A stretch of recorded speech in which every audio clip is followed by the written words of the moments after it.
Hi, I'm Dan Hegstead. This is Next Steps, Tools for Transforming from Coping to Thriving. It's all based on my book of the same title, and it's available through my website. It's actually on Amazon, but you can go to my website, danhegstead.com, and I've got links to Amazon. You can buy it as a paperback.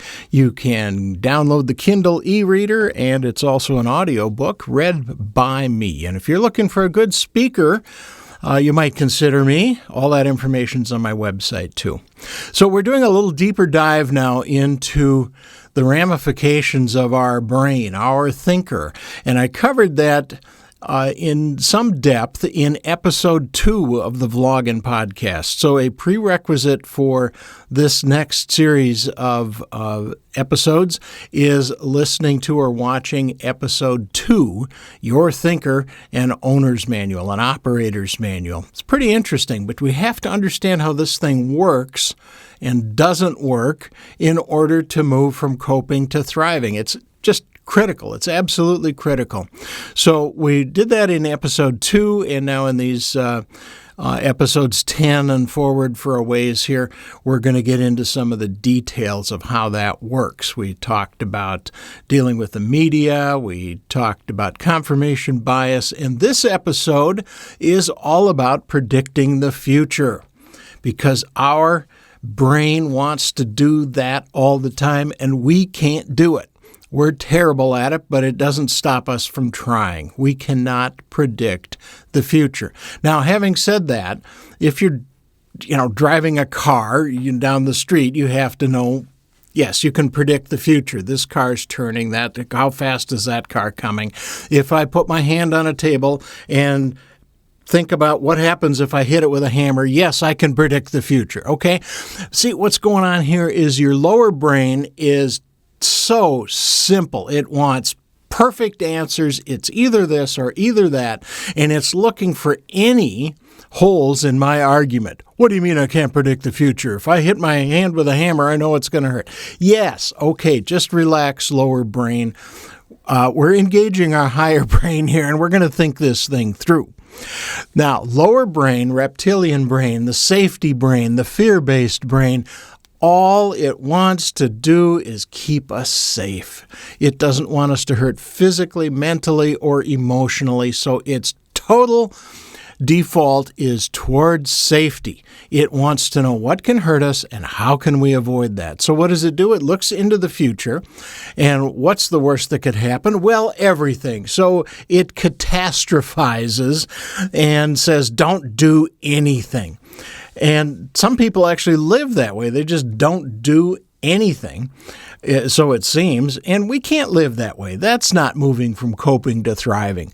So we need to intentionally engage our higher thinking brain and intentionally do so and say, wait a minute now. This what's the worst that could happen? Everything. Well, good things could happen too, and I need to move on with my life, and I'm not fear-based anymore. Fear is what holds us back. Now, it keeps us safe, too, and we need to be safe, but, we're not in this absolute this or that black and white thinking. We are intentionally choosing to manage risks as we move forward because we're going to live our lives. And again, that quote, I am not what happened to me, I am who I choose to be. And I choose to be pretty fearless. I'm moving ahead and I'm going to enjoy life. So that was the Carl Jung quote. The other one I just love, and we don't know who actually said it. I keep researching this. A lot of people have quoted this, but once you become fearless, life becomes limitless. And it is so true. Once you become fearless, life becomes limitless. And it's just a wonderful place to be. And mostly we're just afraid we're going to feel bad. It's what it comes down to. We're not afraid we're going to hurt physically, although that's part of it. But for the most part, we're just afraid we're going to feel bad because we failed at something, or some people don't like us, or I won't like myself because, well, what we're doing is looking into the future and avoiding feeling bad. Well, the thing is, when we look into the future, It's an empty black hole. We don't know what's there. And we have to move forward with some kind of faith that we're going to be able to handle whatever comes along. Look at the past. You've handled everything that came along. Yeah, some of it you wish you could have done better. Some of it still kind of sucked, but you did okay. Here you are. It's okay. You don't have to do it perfectly, but you just move forward, and it's an adventure. And the other part of that is that there's drama in looking forward and thinking of all the bad things that could happen. There's a lot of drama in that, and our brain kind of likes drama, keeps us engaged. Movies and stories that take place in the future are frequently post-apocalyptic, because a future where everything works would be pretty boring, wouldn't it? But for the most part, life just isn't that dramatic. Although I did love Gene Roddenberry and his vision from Star Trek. It was not post-apocalyptic. Yay, Gene, thank you for that. Well, we do that. We look at the future, what could go wrong, everything, and we need to let go of that. It's intentionally engaging our higher brain and saying, no, we don't know what's going to happen, but we can prepare for it. If you're flying overseas, I ran into this 15 years ago. I was just dreading a trip to Europe. Well, I've traveled a lot, but never overseas. I was just dreading it because I know your luggage ends up somewhere in Africa. You miss all your flights. You get to some airport you've never heard of. It's 2 a.m. You don't know you don't speak the language, and you don't have the money, and it's not. Well, that's just nonsense. We went to London. Everything worked out. We got there on time. Our luggage showed up. The thing is, you don't pack your important medication in your checked luggage. You bring some cash with you. You have your credit cards. You have the phone numbers of the card companies in case it gets lost or stolen. You have copies of you prepare for when things go bad. And if things do go bad and you're missing, there's people there to help you. That's their job. So it's going to be okay. Now, I want to tell you another story that, and I want you should look up this movie. It's called 180 South. 180 South. I'm not going to go too deep into it, but part of the movie is this guy, a seasoned ocean sailor, is sailing from, I can't remember if it's Alaska or Seattle, and he's going down to Tierra del Fuego. He's going to meet some friends down there. So this guy's got like a 53-foot sailing, ocean sailing boat.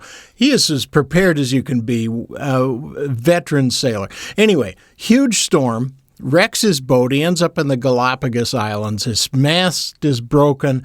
His boat needs repair. He has few tools. He's got himself. What do? I'd burn the boat and get home, No. Here's what he said. The adventure doesn't begin until something goes wrong.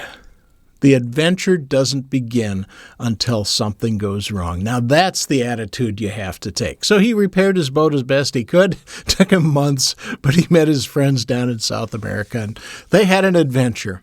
I think that's the attitude we need to have. And it's, whether you're sailing to South America or just, on vacation, going to the next state or, whatever. Life is always changing, and our brains, always... The lower brain wants to think of what's the worst that could happen. And we need to engage our higher brain and say, what's the adventure? I'm going to deal with this. Have faith in yourself that you're going to figure it out and it's going to work out. It may be nothing like you would wish, or not nearly as bad as you fear, but it's going to be an adventure. And that's the attitude you need to take. So think of that. The next time you're looking into the future, there's a black hole there because we don't know the future, and your brain starts catastrophizing or, preparing for the worst, and you might kind of spin off into, oh no, and just remember, you got this. You've got this big brain, and, tell that lower brain, You're doing your job. Thank you for keeping me safe. You're wonderful. I love you, but you can relax now. We've got our big higher brain, and we're going to figure this out. We're going to work together, and we're going to figure this out, and we're either things are going to be just great or we're going to have an adventure and things are going to be just fine. That's the attitude to take. All right. I'm Dan Hegstead. Thanks for watching. Thanks for listening. Next steps, tools for transforming from coping to thriving.